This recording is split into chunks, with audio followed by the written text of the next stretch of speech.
sa mga komunidad kung saan limitado ang akses sa malinis na tubig at tamang kalinisan, madaling kumalat ang parasitikong sakit. Tahimik, hindi nakikita, ngunit nariyan. Isang salot na unti-unting kumakain sa lakas at sigla ng maraming Pilipino. Ito ang Ascariasis. Ang Ascariasis, isang sakit na dulot ng parasitikong bulate, ay isang mapanirang kaaway. Ang itlog ng Ascaris ay nagmumula sa kontaminadong lupa o pagkain, pumapasok sa ating katawan at doon lumalaki bilang parasitiko. Ang mga sintomas ay nagsisimula sa pananakit ng tiyan, pamumutla at kawalan ng gana. Sa mahabang panahon, maaaring humantong ito sa mas seryosong kondisyon tulad ng malnutrition at pagbara sa bituka. Ito si Anuela, 9 na taong gulang at isang masayahing bata. Pero 2 linggo ang nakalipas, nagbago ang kanyang kwento. Nagsimula ito sa pananakit ng tiyan, sinundan ng pangangati ng balat, at nauwi sa tuloy-tuloy na diarrhea. Ang dahilan? Isang pagkaing napulot sa lupa.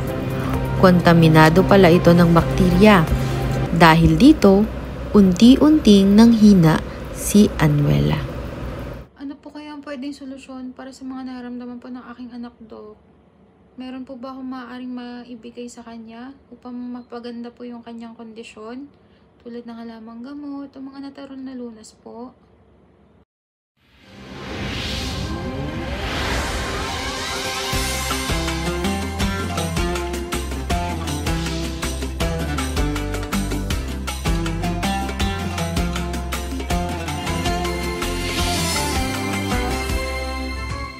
Magandang araw everyone! Ako si Steffi Marino at kasama ko ngayon si Dr. Lisa. Good morning, Steph. Good morning, Doc! At ngayon, andito kami para sa isang mahalagang usapin tungkol sa isang mapanganib na sakit, ang Ascariasis. Tama ka dyan, Steffi. At hindi lang ito basta isang usapin. Magpapakita rin tayo ng iba't ibang paraan at pag-iwas gamit ang isang halamang gamot na aprobado ng DOH. Alam mo, Doc, nakaka-alarmang malamang milyong-milyong Pilipino, lalo na mga kabataan, ang naapektuhan ng sakit nito. Pero Doc, paano ba natin malalaman kung may Ascariasis ang isang tao? That's a good question, Steffi. So, paano nga ba natin malalaman kung may Ascariasis ang isang tao? So, ang isang tao ay maaaring makaramdam ng pananakit ng tiyan, pagsusuka, pamumutla, at paminsan-minsan ay ang paglabas ng bulate sa kanilang mga dumi. Nakakabahala, di ba? Totoo yun, Doc. Kaya para mas ma-explain sa atin na maayos, inimbitahan namin si Mommy Angie para maikwento kung bakit at paano nangyari ito sa kanyang anak. Welcome to the Healthy One, Mommy Angie! At kasama si baby girl. At para rin pag-usapan ng isa sa mga natural na lunas para sa Ascariasis, kasama natin ngayon sila, Dr. Santos at si Dr. Santilla ng mga eksperto sa herbal medicine galing sa DOH. Ayan! Magandang umaga po and welcome to the Healthy One. Welcome po. Thank you for inviting us. Thank you for inviting us. Mommy Angie, pwede mo po ba ikwento sa amin bakit nanghina at nagsuka si baby girl? Naku mga Dok, tubo kasi ng anak kong si Wela. 1 linggo na pong masakit yung tiyan niya. Kala ko simpleng kabag lang, pero kagabi kasi nagsusuka siya, nanghihina, like wala talagang lakas. So natatakot po ako, baka kung ano na po nangyari sa kanya. Ay, Mami, matanong ko lang po, madalas po bang naglalaro sa labas si baby girl? Opo, Dok. Palagi po siya naglalaro ng lupa dun sa may bakuran namin. Tapos madalas hindi rin po siya naghuhugas ng kamay pagkakain. Naku, Mami, mukhang Ascariasis ang sanhi ng sintomas ng anak niyo. Ang Ascariasis kasi nakukuha siya sa kontaminadong lupa at sa kontaminadong pagkain na nakakain natin. Ascariasis po, Dok? Ano po yun? Nakakatakot po ba yun? May paraan po ba para gumaling yung anak ko?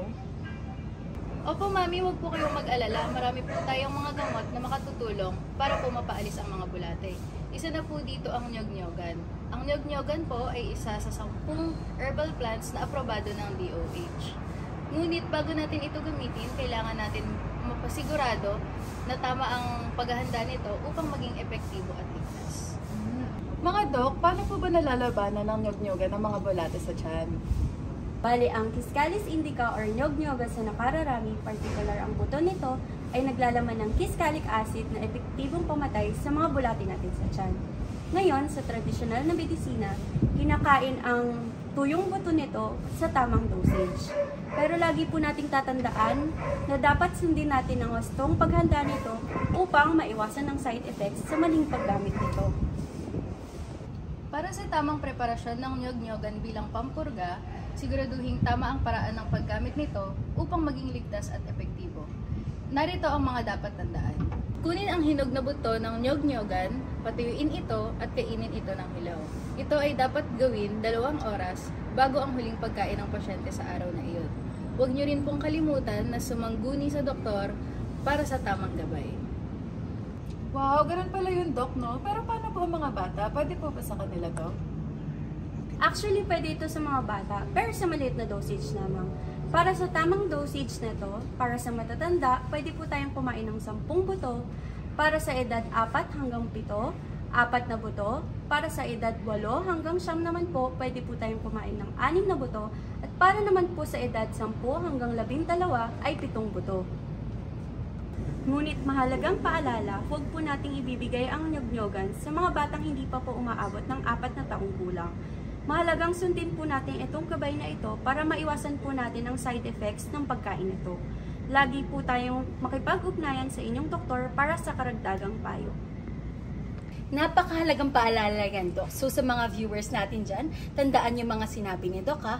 At lagi din tandaan na hindi lang basta-bastang halaman ang nyog-nyogan. Ito ay biyaya sa ating kalikasan na maaari nating magamit sa ating kalusugan. Ayan, maraming salamat mga Dok. At balik naman tayo kay Mother. Mother, ano pong masasabi po ninyo? Salamat po mga Dok.